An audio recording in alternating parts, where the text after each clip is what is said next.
अथ श्री बृहस्पतिवार व्रत कथा। भारतवर्ष में एक राजा राज्य करता था। वह बड़ा प्रतापी और दानी था। वह नित्य गरीबों और ब्राह्मणों की सहायता करता था। यह बात उसकी रानी को अच्छी नहीं लगती थी।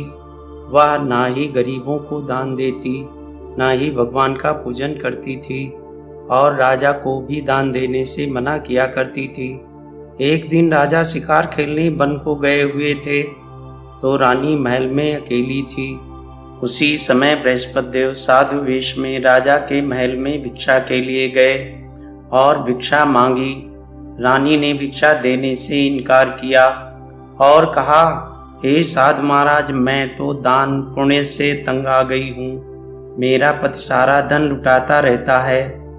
मेरी इच्छा है कि हमारा धन नष्ट हो जाए, फिर न रहेगा बांस, न बजेगी बांसुरी। साधु ने कहा, देवी तुम तो बड़ी अजीब हो। धन संतान तो सभी चाहते हैं, पुत्र और लक्ष्मी तो पापी के घर भी होने चाहिए। यदि तुम्हारे पास अधिक धन है तो भूखों को भोजन दो, प्यासों के लिए प्याऊ बनवाओ, मुसाफिरों के लिए धर्मशालाएं खुलवाओ। जो निर्धन कुंवारी कन्याओं का विवाह नहीं कर सकते उनका विवाह करा दो। ऐसे और कई काम हैं जिनके करने से तुम्हारा यश लोक परलोक में फैलेगा। परंतु रानी पर उपदेश का कोई प्रभाव न पड़ा। वह बोली, महाराज आप मुझे यह ना समझाएं। मैं ऐसा धन नहीं चाहती जो हर जगह बांटती फिरूं। साधु ने उत्तर दिया, यदि तुम्हारी ऐसी इच्छा है तो तथास्तु। तुम ऐसा करना कि बृहस्पतिवार को घर लीपकर पीली मिट्टी से अपना सिर धोकर स्नान करना, हट्टी चढ़ाकर कपड़े धोना। ऐसा करने से आपका सारा धन नष्ट हो जाएगा। इतना कहकर वह साधु महाराज वहां से आलोप हो गए। जैसे वह साधु कहकर गया था, रानी ने वैसा ही किया। 6 बृहस्पतिवार ही बीते थे कि उनका समस्त धन नष्ट हो गया और भोजन के लिए दोनों तरसने लगे, सांसारिक भोगों से दुखी रहने लगे। तब वह राजा रानी से कहने लगा कि तुम यहाँ पर रहो, मैं दूसरे देश को जाऊं, क्योंकि यहाँ पर मुझे सभी मनुष्य जानते हैं, इसलिए कोई कार्य नहीं कर सकता। देश चोरी परदेश भीख बराबर है। ऐसा कहकर राजा परदेश चला गया। वहां जंगल को जाता और लकड़ी काट कर लाता और शहर में बेचता। इस तरह जीवन व्यतीत करने लगा। एक दिन दुखी होकर जंगल में एक पेड़ के नीचे आसन जमा कर बैठ गया। वह अपनी दशा को याद करके व्याकुल होने लगा। बृहस्पतिवार का दिन था। एकाएक उसने देखा कि निर्जन वन में एक साधु प्रकट हुए। वह साधु वेश में स्वयं बृहस्पति देव थे। लकड़हारे के सामने आकर बोले, हे लकड़हारे, इस सुनसान जंगल में तू चिंता मग्न क्यों बैठा है? लकड़हारे ने दोनों हाथ जोड़कर प्रणाम किया और उत्तर दिया, महात्मा जी आप सब कुछ जानते हैं, मैं क्या कहूँ। यह कहकर रोने लगा और साधु को आत्मकथा सुनाई। महात्मा जी ने कहा, तुम्हारी स्त्री ने बृहस्पतिवार के दिन वीर भगवान का निरादर किया है, जिसके कारण रुष्ट होकर उन्होंने तुम्हारी यह दशा कर दी है। अब तुम चिंता को दूर करके मेरे कहने पर चलो तो तुम्हारे सब कष्ट दूर हो जाएंगे और भगवान पहले से भी अधिक संपत्ति देंगे। तुम बृहस्पति के दिन कथा किया करो। 2 पैसे के चने मुनक्का मंगवा कर उसका प्रसाद बनाओ और शुद्ध जल से लोटे में शक्कर मिलाकर अमृत तैयार करो।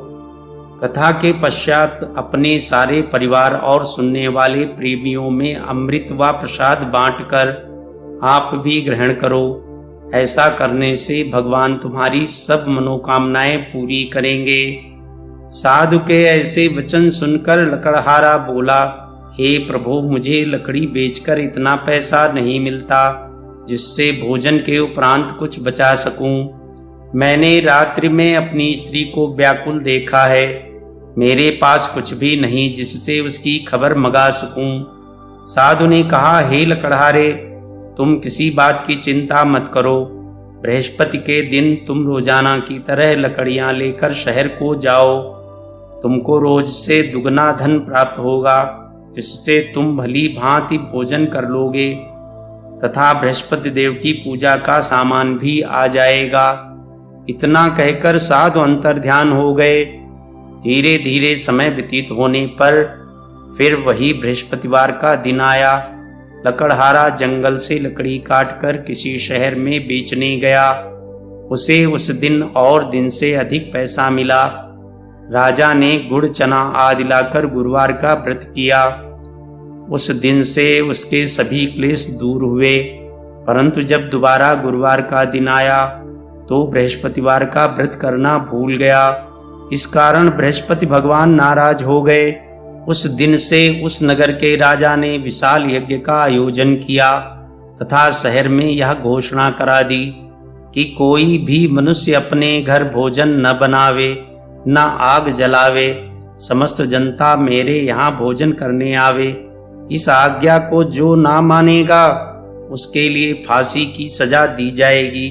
इस तरह की घोषणा संपूर्ण नगर में करवा दी गई। राजा की आज्ञा अनुसार शहर के सभी लोग भोजन करने गए, लेकिन लकड़हारा कुछ देर से पहुंचा, इसलिए राजा उसको अपने साथ घर लिवा ले गए और ले जाकर भोजन करा रहे थे तो रानी की दृष्टि उस खूंटी पर पड़ी जिस पर उसका हार लटका हुआ था। वह वहां पर दिखाई न दिया। रानी ने निश्चय किया कि मेरा हार इस मनुष्य ने चुरा लिया है। उसी समय सिपाहियों को बुलाकर उसको कारागार में डलवा दिया। जब लकड़हारा कारागार में पड़ गया और बहुत दुखी होकर विचार करने लगा कि न जाने कौन से पूर्व जन्म के कर्म से मुझे यह दुख प्राप्त हुआ है, और उसी साधु को याद करने लगा जो कि जंगल में मिला था। उसी समय तत्काल बृहस्पति देव साधु के रूप में प्रकट हो और उसकी दशा को देखकर कहने लगे, अरे मूर्ख, तूने बृहस्पति देव की कथा नहीं करी, इस कारण तुझे दुख प्राप्त हुआ है। अब चिंता मत कर। बृहस्पतिवार के दिन कारागार के दरवाजे पर 4 पैसे पड़े मिलेंगे। उनसे तू बृहस्पति देव की पूजा करना, तेरे सभी कष्ट दूर हो जाएंगे। बृहस्पति के दिन उसे 4 पैसे मिले। लकड़हारे ने कथा कही। उसी रात्रि को बृहस्पति देव ने उस नगर के राजा को स्वप्न में कहा, हे राजा, तुमने जिस आदमी को कारागार में बंद कर दिया है वह निर्दोष है, वह राजा है, उसे छोड़ देना। रानी का हार उसी खूंटी पर लटका है। अगर तू ऐसा नहीं करेगा तो मैं तेरे राज्य को नष्ट कर दूंगा।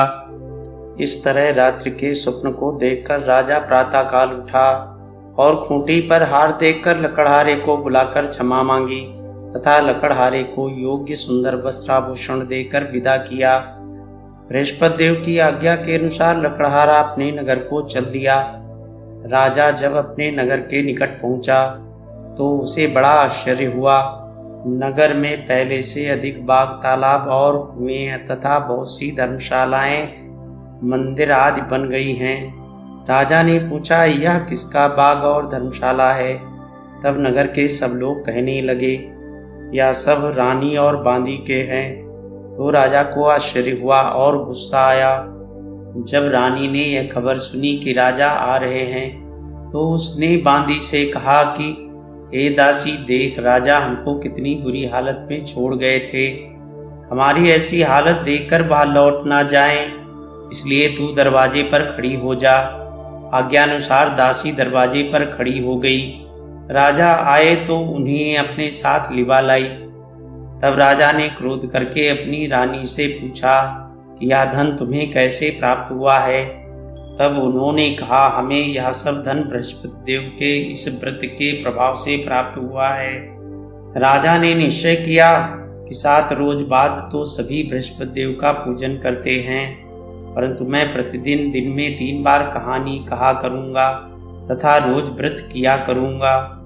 अब हर समय राजा के दुपट्टे में चने की दाल बंधी रहती तथा दिन में 3 बार कहानी कहता। एक रोज राजा ने विचार किया कि चलो अपनी बहन के यहाँ हो आएं। इस प्रकार निश्चय कर राजा घोड़े पर सवार हो अपनी बहन के यहाँ को चलने लगा। मार्ग में उसने देखा कि कुछ आदमी एक मुर्दे को लिए जा रहे हैं। उन्हें रोककर राजा कहने लगा, अरे भाइयों, मेरी बृहस्पति देव की कथा सुन लो। वे बोले, लो हमारा तो आदमी मर गया है, इसको अपनी कथा की पड़ी है। परंतु कुछ आदमी बोले, अच्छा कहो, हम तुम्हारी कथा भी सुनेंगे। राजा ने दाल निकाली और जब कथा आधी हुई थी कि मुर्दा हिलने लगा, और जब कथा समाप्त हो गई तो राम राम करके मनुष्य उठकर खड़ा हो गया। आगे मार्ग में उसे एक किसान खेत में हल चलाता मिला। राजा ने उसे देखकर उससे बोला, अरे भैया, तुम मेरी बृहस्पतिवार की कथा सुन लो। किसान बोला, जब तक मैं तेरी कथा सुनूंगा तब तक 4 हरैया जोत लूंगा। जा अपनी कथा किसी और को सुनाना। इस तरह राजा आगे चलने लगा। राजा के हटते ही बैल पछाड़ खाकर गिर गए और पेट में बड़ी जोर से दर्द होने लगा। उस समय उसकी माँ रोटी लेकर आई। उसने जब यह देखा तो अपने पुत्र से सब हाल पूछा और बेटे ने सभी हाल कह दिया। तो बुढ़िया दौड़ी दौड़ी उस घुड़सवार के पास गई और उससे बोली कि मैं तेरी कथा सुनूंगी, तू अपनी कथा मेरे खेत पर चलकर ही कहना। राजा ने बुढ़िया के खेत पर जाकर कथा कही, जिसके सुनते ही वह बैल उठ खड़े हुए तथा किसान के पेट का दर्द भी बंद हो गया। राजा अपनी बहन के घर पहुंचा। बहन ने भाई की खूब मेहमानी की। दूसरे रोज प्रातःकाल राजा जगा तो वह देखने लगा कि सब लोग भोजन कर रहे हैं। राजा ने अपनी बहन से कहा, ऐसा कोई मनुष्य है जिसने भोजन नहीं किया हो? मेरी बृहस्पतिवार की कथा सुन ले। बहन बोली, भैया, यह देश ऐसा ही है कि पहले यहाँ लोग भोजन करते हैं, बाद में अन्य काम करते हैं। अगर कोई पड़ोस में हो तो देख आऊं। वह ऐसा कहकर देखने चली गई, परंतु उसे कोई ऐसा व्यक्ति नहीं मिला जिसने भोजन न किया हो। अतः वह एक कुम्हार के घर गई जिसका लड़का बीमार था। उसे मालूम हुआ कि उसके यहाँ 3 रोज से किसी ने भोजन नहीं किया है। रानी ने अपने भाई की कथा सुनने के लिए कुम्हार से कहा। वह तैयार हो गया। राजा ने जाकर बृहस्पतिवार की कथा कही, जिसको सुनकर उसका लड़का ठीक हो गया। अब तो राजा की प्रशंसा होने लगी। एक रोज राजा ने अपनी बहन से कहा कि हे बहन, हम अपने घर को जाएंगे, तुम भी तैयार हो जाओ। राजा की बहन ने अपनी सास से कहा। सास ने कहा, हाँ चली जा, परंतु अपने लड़कों को मत ले जाना, क्योंकि तेरे भाई के कोई औलाद नहीं है। बहन ने अपने भैया से कहा, हे भैया, मैं तो चलूंगी, पर कोई बालक नहीं जाएगा। राजा बोला, जब कोई बालक नहीं चलेगा तब तुम क्या करोगी? बड़े दुखी मन से राजा अपने नगर को लौट आया। राजा ने अपनी रानी से कहा, हम निर्वंशी हैं, हमारा मुंह देखने का धर्म नहीं है और कुछ भोजन आदि नहीं किया। रानी बोली, हे प्रभु, बृहस्पति देव ने हमें सब कुछ दिया है, हमें औलाद अवश्य देंगे। उसी रात को बृहस्पति देव ने राजा से स्वप्न में कहा, हे राजा, उठ, सभी सोच त्याग दे, तेरी रानी गर्भ से है। राजा को यह बात सुनकर बड़ी खुशी हुई। 9वें महीने में उसके गर्भ से एक सुंदर पुत्र पैदा हुआ। तब राजा बोला, हे रानी, स्त्री बिना भोजन के रह सकती है, बिना कहे नहीं रह सकती। जब मेरी बहन आवे तुम उससे कुछ मत कहना। रानी ने सुनकर हाँ कर दिया। जब राजा की बहन ने यह शुभ समाचार सुना तो वह बहुत खुश हुई तथा बधाई लेकर अपने भाई के यहाँ आई। तभी रानी ने कहा, घोड़ा चढ़कर तो नहीं आई, गधा चढ़ी आई। राजा की बहन बोली, भाभी, मैं इस प्रकार न कहती तो तुम्हें औलाद कैसे मिलती? बृहस्पति देव ऐसे ही हैं, जैसी जिसके मन में कामनाएं हैं सभी को पूर्ण करते हैं। जो सद्भावना पूर्वक बृहस्पतिवार का व्रत करता है एवं कथा पढ़ता है अथवा सुनता है, दूसरों को सुनाता है, बृहस्पति देव उसकी मनोकामना पूर्ण करते हैं। भगवान बृहस्पति देव उसकी सदैव रक्षा करते हैं। संसार में जो मनुष्य सद्भावना से भगवान का पूजन व्रत सच्चे हृदय से करते हैं तो उसकी सभी मनोकामनाएं पूर्ण करते हैं। जैसी सच्ची भावना से रानी और राजा ने उसकी कथा का गुणगान किया तो उसकी सभी इच्छाएं बृहस्पति देव जी ने पूर्ण की थीं। इसलिए पूर्ण कथा सुनने के बाद प्रसाद लेकर जाना चाहिए। हृदय से उसका मनन करते हुए जयकारा बोलना चाहिए। बोलो बृहस्पति देव की जय, भगवान विष्णु की जय। द्वितीय बृहस्पति देव की कथा। प्राचीन काल में एक ब्राह्मण रहता था। वह बहुत निर्धन था। उसके कोई संतान नहीं थी। उसकी स्त्री बहुत मलिनता के साथ रहती थी। वह स्नान न करती, किसी देवता का पूजन न करती। इससे ब्राह्मण देवता बड़े दुखी थे। बेचारे बहुत कुछ कहते किंतु उसका कुछ परिणाम न निकला। भगवान की कृपा से ब्राह्मण की स्त्री के कन्या रूपी रत्न पैदा हुआ। कन्या बड़ी होने पर प्रातः स्नान करके विष्णु भगवान का जाप हुआ बृहस्पतिवार का व्रत करने लगी। अपने पूजन पाठ को समाप्त करके विद्यालय जाती तो अपनी मुट्ठी में जौ भर के ले जाती और पाठशाला के मार्ग में डालती जाती। तब ये जौ स्वर्ण के हो जाते। लौटते समय उनको बीनकर घर ले आती थी। एक दिन वह बालिका सूप में उस सोने के जौ को फटक कर साफ कर रही थी कि उसके पिता ने देख लिया और कहा, हे बेटी, सोने के जौ के लिए सोने का सूप होना चाहिए। दूसरे दिन बृहस्पतिवार था। इस कन्या ने व्रत रखा और बृहस्पति देव से प्रार्थना करके कहा, मैंने आपकी पूजा सच्चे मन से की हो तो मेरे लिए सोने का सूप दे दो। बृहस्पति देव ने उसकी प्रार्थना स्वीकार कर ली। रोजाना की तरह वह कन्या जौ फैलाती हुई जाने लगी। जब लौटकर जौ बीन रही थी तो बृहस्पति देव जी की कृपा से सोने का सूप मिला। उसे वह घर ले आई और उसमें जौ साफ करने लगी, परंतु उसकी माँ का वही ढंग रहा।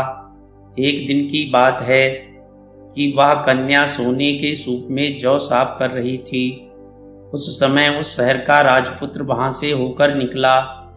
इस कन्या के रूप और कार्य को देखकर मोहित हो गया तथा अपने घर आकर भोजन तथा जल त्याग कर उदास होकर लेट गया।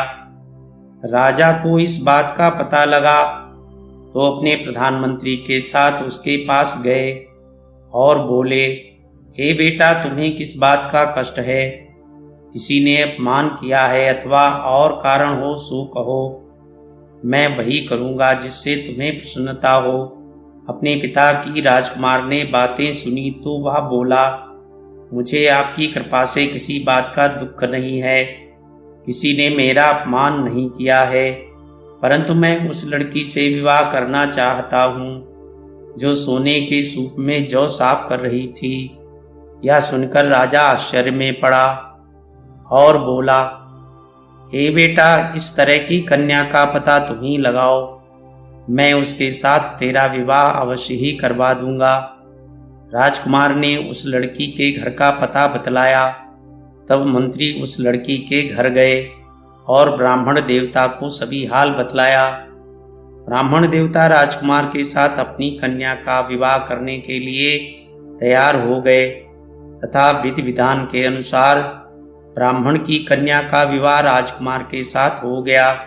कन्या के घर से जाते ही पहले की भांति उस ब्राह्मण देवता के घर में गरीबी का निवास हो गया।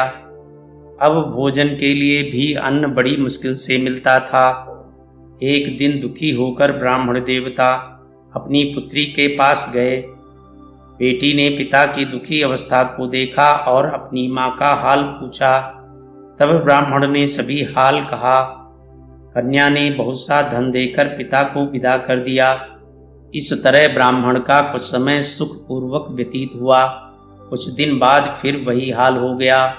ब्राह्मण फिर अपनी कन्या के यहाँ गया और सारा हाल कहा तो लड़की बोली, हे पिताजी, आप माताजी को यहाँ लिवा लाओ, मैं उसे विधि बता दूंगी जिससे गरीबी दूर हो जाए। वह ब्राह्मण देवता अपनी स्त्री को साथ लेकर पहुँचे तो अपनी माँ को समझाने लगी, हे माँ, तुम प्रातःकाल प्रथम स्नान आदि करके विष्णु भगवान का पूजन करो तो सब दरिद्रता दूर हो जाएगी। परंतु उसकी माँ ने एक भी बात नहीं मानी और प्रातःकाल उठकर अपनी पुत्री के बच्चों की जूठन को खा लिया। इससे उसकी पुत्री को भी बहुत गुस्सा आया और एक रात को कोठरी से सभी सामान निकाल दिया और अपनी माँ को उसमें बंद कर दिया। प्रातःकाल उसे निकाल कर स्नान आदि करा के पाठ करवाया तो उसकी माँ की बुद्धि ठीक हो गई और फिर प्रत्येक बृहस्पतिवार को व्रत रखने लगी। इस व्रत के प्रभाव से उसके माँ बाप बहुत ही धनवान और पुत्रवान हो गए और बृहस्पति जी के प्रभाव से इस लोक के सुख भोग कर स्वर्ग को प्राप्त हुए। सब बोलो विष्णु भगवान की जय, बोलो बृहस्पति देव की जय।